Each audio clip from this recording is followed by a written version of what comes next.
In this guide, I will be showing you guys how to check if McDonald's app servers are down or not. The fastest way to check is by using outage tracking website where users reports issues in real time. For that, launch your preferred browser. Now type in McDonald's server status and search for it.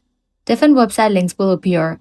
Sites like DownDetector, Is Down McDonald's Status, Outage.gg. You can check out these websites as these websites will show whether thousands of users are experiencing the same problem. As of now, most outage trackers are reporting that the McDonald's app is operational with no major widespread outage detected.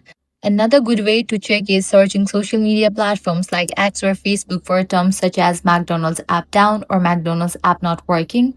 If a lot of users are posting complaints at the same time, there is a strong chance the app servers are having issues.